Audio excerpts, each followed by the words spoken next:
दोस्तों का बहुत बहुत स्वागत है। दोस्तों, जैसे आप लोगों ने थंबनेल पे देखा, बुढ़ापे को रोकने वाली ये 4 जड़ी-बूटियाँ, जी हाँ दोस्तों, आयुर्वेद की सबसे शक्तिशाली है ये 4 जड़ी-बूटियाँ। ये 4 जड़ी-बूटियाँ दोस्तों हमारी ढलती उम्र को रोक सकती हैं। कैसे रोकेंगी?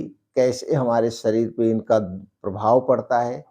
कैसे हमारे शरीर पे इनका काम है दोस्तों, इससे संबंधित सारी जानकारी आपसे शेयर करेंगे। इसलिए दोस्तों इस वीडियो को अंत तक ध्यान से सुनिएगा। सुनने के बाद अगर आपके मन में कुछ और क्वेश्चन बन रहा है, कुछ और प्रश्न उठ रहा है, इससे संबंधित तो दोस्तों आप कमेंट सेक्शन में से माध्यम से ज़रूर पूछिएगा। अपने मन के सारे भ्रम आप दूर कर सकते हैं। तो दोस्तों, जैसे आप लोग जानते हैं, मैं एक आयुर्वेदिक डॉक्टर हूँ और दोस्तों किसी कारणवश से मैं अपना चेहरा दिखा के वीडियो नहीं बनाता हूँ। इसके पीछे कुछ कारण हैं।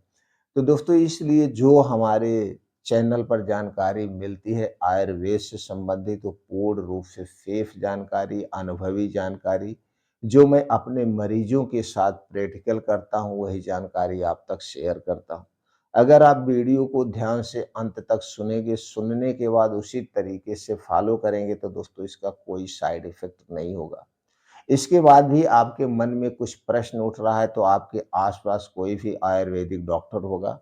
आप इस फार्मूले के बारे में उनसे भी संपर्क कर सकते हैं, उनसे भी चर्चा कर सकते हैं प्रयोग करने के पहले, या आप हमसे भी कंसल्टेट कर सकते हैं दोस्तों, वो है कमेंट सेक्शन के माध्यम से। तो चलिए दोस्तों उन 4 जड़ी-बूटियों के बारे में जानते हैं, कब लेना है, उसमें कौन-कौन से गुणधर्म पाए जाते हैं, कैसे हमारे शरीर पे काम करता है। लेकिन दोस्तों उसके पहले हमें ये जानने की ज़रूरत है, हमारे शरीर असमय बुढ़ापे का शिकार क्यों होता है?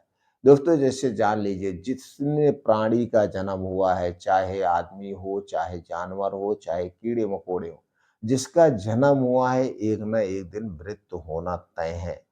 बशर्ते ये है कि दोस्तों इस धरती पर हम अपने आप को किस तरह से स्वस्थ रह सकते हैं, निरोग रह सकते हैं, लंबी ज़िंदगी जी सकते हैं।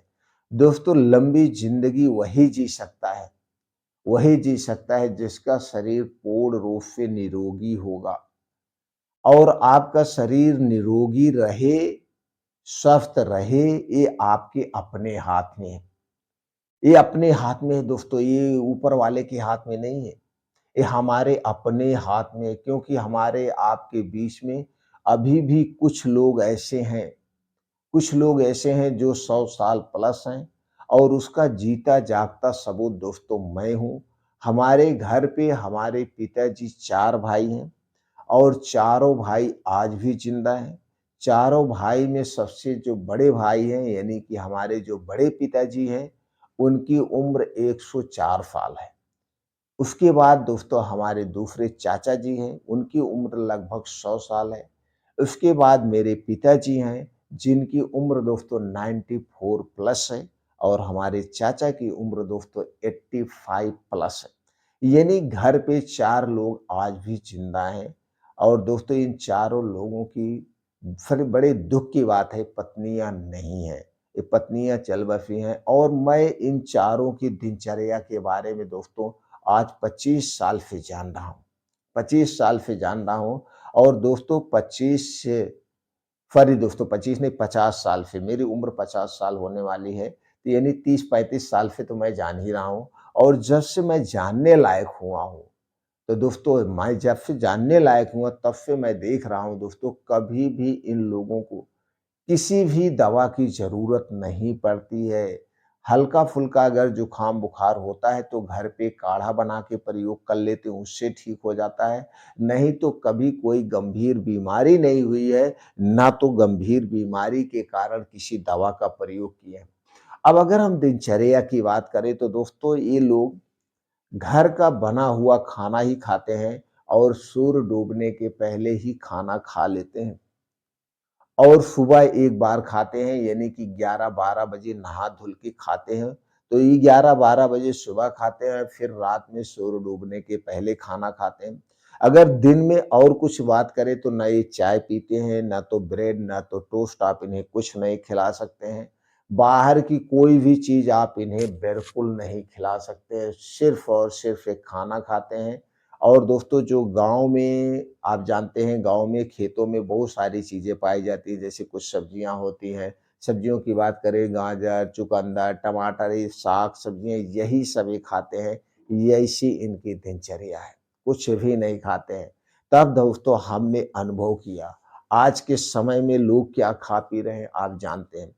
चाहे वो दोस्तों कोई भी आदमी हो, चाहे छोटा बच्चा हो, चाहे बड़ा हो, सबके आज के समय में क्या शुरुआत होती है, सुबह चाय से शुरुआत होती है, उसके साथ ब्रेड चाहिए, टोस्ट चाहिए। लेकिन दोस्तों ये जो पहले के लोग हैं, ये थोड़ा-सा गुड़ खा के 1 गिलास, 1 लोटा पानी पी लेते हैं, चाय इनको नहीं चाहिए। तो दोस्तों आपको अपनी दिनचर्या में कुछ बदलाव करना होगा अगर आप लंबी ज़िंदगी जीना चाहते हैं। और ये दिनचर्या आप दोस्तों ज़्यादा दिन के लिए नहीं, 3 महीने फॉलो कर लीजिए। ये दिनचर्या 3 महीने फॉलो कर लीजिए, 3 महीने के बाद रिज़ल्ट आपके सामने होगा। आपके शरीर में अगर कोई भी बीमारी है, धीरे-धीरे उसके लिए जो भी दवा आप ले रहे हैं, उस दवा की मात्रा कम हो जाएगी। अगर आपके शरीर में कोई बीमारी नहीं है, तो आप अपने आप को इतना फुर्तीला मालूम करेंगे कि आपको क्या बताएँ, वो दिनचर्या क्या है जान लीजिए। दोस्तों आज के बाद आप एक छोटा-सा संकल्प ले लीजिए, ये पहला कदम उठा लीजिए, ये पहला संकल्प ले लीजिए। घर से बाहर की बनी हुई आप कोई भी चीज़ नहीं खाएँगे। कोई भी चीज़, चाहे वो छोटी चीज़ हुई, चाहे वो बड़ी चीज़ हुई, चाहे वो बिस्किट, टॉफ़ी, नमकीन ही क्यों ना हुआ, आप घर से बाहर की बनी हुई कोई चीज़ नहीं खाएँगे। आपके घर पे जो चीज़ें आपके घर की औरतें बना सकती हैं, उसी चीज़ों को खाना है। और घर की चीज़ों को बनाने में 3 चीज़ों का प्रयोग नहीं होगा। पहला चीज़ है चीनी, दूसरी चीज़ है मैदा, तीसरी चीज़ है रिफाइन किया गया या पामोलिन तेल। ये 3 चीज़ों का प्रयोग नहीं होगा। तेल आप सब खा सकते हैं, लेकिन वो उस तेल को आप खुद चक्की से पेरा के लाइए, उसी तेल का प्रयोग करिए। यही खाना है। और दूसरा दोस्तों आप रात का खाना सूर्य डूबने के 1 घंटा पहले खाएँगे। सूर्य डूबने के 1 घंटा पहले खाएँगे, आधा पेट हमेशा खाना खाना है, भर पेट खाना खाना कभी नहीं खाना है। तो सूर्य डूबने के पहले खाना है, सूर्य डूबने के बाद खाना नहीं खाना है। और जल्दी आप सो जाएँगे, 7 से 8 घंटे की नींद भी ज़रूरी है अगर आप लंबी ज़िंदगी जीना चाहते हैं तो।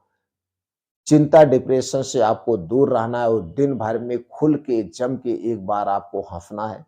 रोज़ सुबह दोस्तों जम के आपके अपने शरीर से पसीना निकालिए, चाहे वो काम करके, चाहे वो योगा, प्राणायाम, मेडिटेशन करके या आपको जो भी चीज़ें पसंद है, डांस पसंद है, तो डांस करिए। जिस उम्र में आप हैं, अगर खेल-कूद पसंद है, तो खेल-कूद करिए। योगा जाना आपको पसंद है, तो आप योगा जाइए, योगा करिए, मेडिटेशन करिए। दोस्तों चिंता मुक्त आपको रहना है। ये दिनचर्या आपको अपनाना है अगर आपको लंबी ज़िंदगी जीना है। दोस्तों जब हम किसी बीमारी से ग्रसित हो जाते हैं तो बीमारी के कारण हमारे शरीर में बुढ़ापा जल्दी आता है और उसके लिए हम क्या करते हैं, अंग्रेजी दवाओं का प्रयोग करते हैं। और आज के समय में दोस्तों सबसे ज़्यादा लोग किस बीमारी से परेशान हो रहे हैं? सबसे ज़्यादा लोग दोस्तों 99% लोग पेट की बीमारी से ग्रसित हैं, जैसे पेट में गैस बनना, कब्ज़, एसिडिटी का होना, ये सारी चीज़ें हैं। और इसके लिए क्या करते हैं दोस्तों, अंग्रेजी दवा का प्रयोग करते हैं, पेंटाप्राज़ोल, डोमपेरिडोन, राबिप्राज़ोल, डोमपेरिडोन, इस तरह की ग्रुप की जो दवाएँ हैं लोग लेते हैं। कुछ लोग तो दोस्तों अपने घर पे एंटासिड सिरप हमेशा रखे रहते हैं, कुछ लोग एंजाइम का सिरप लेते हैं, जबकि ये जितनी भी दवाएँ हैं आपके शरीर को आदी बना देती हैं। आप बिना इसके नहीं रह पाएँगे। ये सबसे, जबकि ये लाइफ़स्टाइल बीमारी है। जब आप बाहर का खाना-पीना छोड़ देंगे और कुछ योगा प्राणायाम करना शुरू कर देंगे, शरीर की क्रियाशीलता को बढ़ा देंगे, तो इन दवाओं की ज़रूरत नहीं पड़ेगी। जबकि इन दवाओं के अलावा आपके घर में कुछ घरेलू नुस्खे हैं। जब भी आपको लगे गैस, एसिडिटी बन रहा है, आप अजवाइन पानी पी लीजिए, जीरा पानी पी लीजिए, धनिया का पानी पी लीजिए। कई सारे चमत्कारी नुस्खे हैं जो आप घर पे तैयार करके ले सकते हैं और इससे छुटकारा पा सकते हैं। तो अंग्रेजी दवा हम क्यों लें? अगर दोस्तों आपको लंबी ज़िंदगी जीना है तो अंग्रेजी दवाओं से तौबा कर लीजिए। अंग्रेजी दवाओं को अपनी ज़िंदगी से आप निकाल दीजिए। ये आपको करना है। अंग्रेजी दवा का प्रयोग नहीं करना है और लाइफ़स्टाइल बीमारियों से दूर रहना है। इससे संबंधित चैनल पर बहुत सारी वीडियो पड़ी। दोस्तों हमारे मन में बहुत सारे विचार रहते हैं, बहुत सारे अनुभव रहते हैं, इसलिए वीडियो हमारी थोड़ी-सी अनुभव हो जाती बड़ी हो जाती है। मैं अब लोगों को समझाना चाहता हूँ कि कैसे आप रह सकते हो। इसी बात-बात पे दोस्तों मैं थोड़ा-सा बहक जाता हूँ। हर बार, हर वीडियो में दिनचर्या के बारे में कुछ न कुछ चर्चाएँ कर देता हूँ। तो दोस्तों मेरा दिली इच्छा है कि हमारा पूरा भारत देश अंग्रेजी दवाओं से मुक्त रहे, अंग्रेजी दवाओं से दूर रहे, अपने आप को स्वस्थ और निरोग बनाएँ। आज के समय में जो ब्लड प्रेशर, ब्लड शुगर से ये सारी बीमारी अपनी चपेट में ले रही है, लाइफ़स्टाइल बीमारी है, कोई बीमारी नहीं है दोस्तों।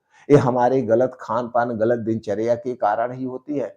तो गलत खान-पान, गलत दिनचर्या जिस दिन से आप बदलाव कर देंगे, उसी दिन से स्वस्थ और निरोग रहना शुरू हो जाएँगे। तो चलिए दोस्तों अब हम जानते हैं, दूसरे टॉपिक पे आते हैं जो अपना मेन टॉपिक है, वो कौन-सी चीज़ें हैं। दोस्तों उनमें से सबसे पहली चीज़ है, जो सबसे गुणकारी चीज़ है, वो नाम से ही आप जान जाएँगे, उसका नाम है पुनर्वा। पुनर्वा का मतलब हमारे शरीर का पुनर्निर्माण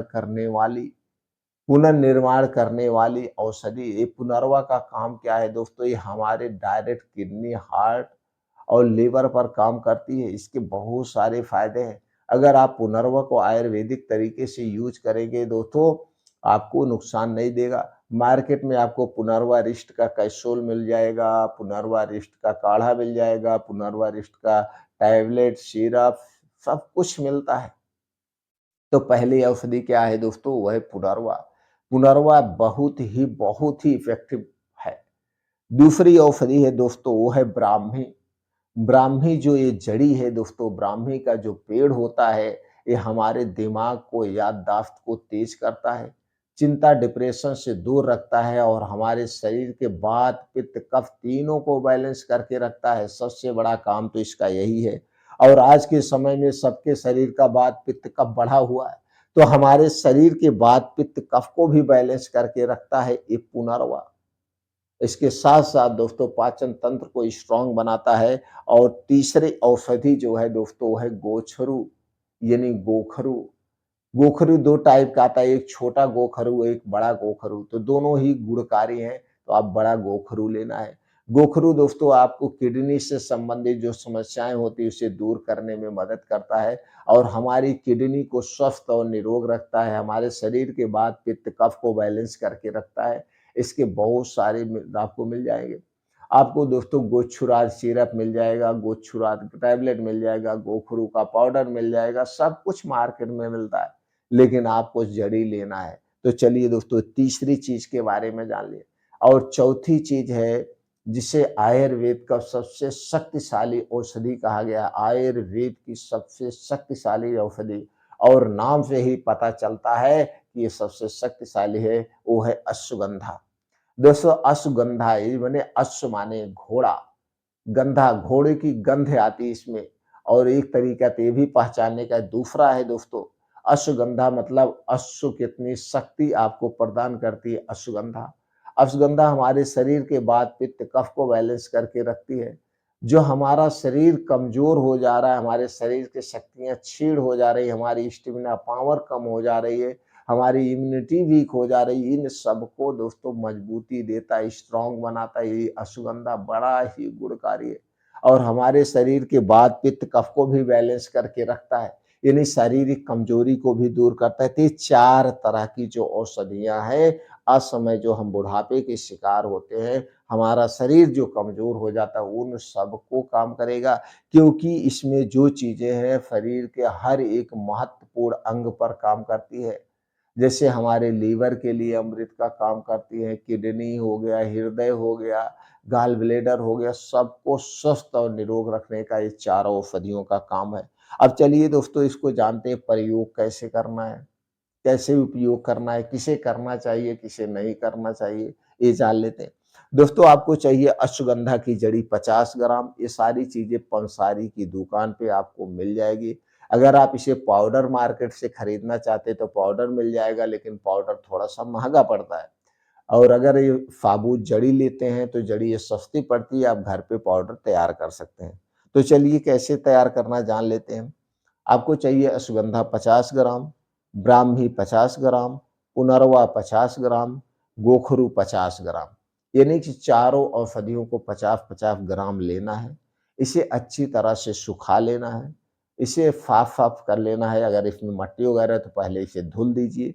धुलने के बाद खूब कड़ी धूप में इसे सुखा दीजिए, जब बढ़िया से सूख जाए, तो आपके घर पे मिक्सर होगा, इसका पाउडर बना लेना है। पाउडर बनाने के बाद किसी काँच के बोतल में अब आप रख दीजिए, पाउडर बन के रेडी हो गया। पाउडर बन के रेडी हो गया, अब इसी में से इसका प्रयोग करना है। प्रयोग कैसे करना है? आधा-आधा चम्मच सुबह-शाम, आधा चम्मच का मतलब 3 ग्राम दोस्तों, छोटी चम्मच से आधा चम्मच। आधा-आधा चम्मच सुबह-शाम खाना खाने के 1.5 घंटे पहले भी ले सकते हैं या खाना खाने के 1.5 घंटे के बाद भी ले सकते हैं, गर्म पानी या गर्म दूध के साथ। गर्म पानी या गर्म दूध के साथ आप दोनों तरीके से इसे ले सकते हैं। अगर दूध के साथ ले रहे हैं तो ये आपके घर का दूध होना चाहिए, पैकेट का दूध बिल्कुल नहीं होना चाहिए। कितने दिन तक लेना है? दोस्तों इसे लगातार 21 दिन तक ले लीजिए। लगातार 21 दिन तक ले लेंगे तो दोस्तों आप 21 दिन में शरीर की सारी कमजोरियाँ दूर होने लगेगी। अगर आपको लग रहा है कि आप और दिन तक लेना चाहते हैं तो लगातार 3 महीने तक ले लीजिए। अगर 3 महीने से ज़्यादा मत लीजिएगा। 3 महीने से ज़्यादा लेना है तो आप किसी भी आयुर्वेदिक डॉक्टर से संपर्क कर लीजिए, उनकी सलाह में ले लीजिए। अब इसको लेते समय कौन-सी सावधानी बरतना है? दोस्तों अगर आप किसी गंभीर बीमारी से ग्रसित हैं और उसके लिए कोई स्पेशल दवा चल रही है आपकी, तो आप अपने डॉक्टर से संपर्क कर लीजिए या आयुर्वेदिक डॉक्टर से संपर्क कर लीजिए। गर्भावस्था में स्तनपान कराते समय छोटे बच्चों को इसका प्रयोग नहीं करना है। अगर आपको डायरिया, डिसेंटरी है, पाचन तंत्र से संबंधित कोई गंभीर समस्या है, तो दोस्तों आप इसका सेवन नहीं करेंगे, क्योंकि ये सारी चीज़ें जो है एक प्रकार से सुपरफूड भी हो गई। अगर आपको प्रयोग ही करना है तो किसी आयुर्वेदिक डॉक्टर के कंसल्ट में आप प्रयोग करेंगे, अपने इच्छानुसार नहीं करना है। दोस्तों ये जो भी जानकारी हमने आपसे शेयर किया, इसे सुनने के बाद अगर आपके मन में कुछ और प्रश्न है, कुछ और चीज़ें आप जानना चाहते हैं, तो दोस्तों आप कमेंट सेक्शन के माध्यम से पूछ सकते हैं। इस महत्वपूर्ण जानकारी को ज़्यादा से ज़्यादा लोगों तक शेयर करिए। दोस्तों हमेशा एक बात का ध्यान रखिए, आपको स्वस्थ और निरोग रहना आपको अपने-अपने हाथ में है। आप चाहें तो पूरी ज़िंदगी स्वस्थ और निरोग रह सकते हैं, अपनी दिनचर्या में बदलाव करके, खाने-पीने में बदलाव करके। दोस्तों अगर आपको हमेशा स्वस्थ और निरोग रहना है तो कभी भी बाहर की चीज़ें मत खाना। बाहर की चीज़ें आज के समय में हमारे लिए सेफ नहीं है, और डेली 2 घंटे का समय निकाल के जम के योगा, प्राणायाम, मेडिटेशन करना। दोस्तों 2 घंटे आप अपने शरीर से पसीना निकालिए, चाहे गर्मी हो, ठंडी हो, बारिश हो, जो भी सीज़न हो, जम के 2 घंटे आप मेहनत करिए, देखिए दोस्तों आप हमेशा स्वस्थ और निरोग बने रहेंगे।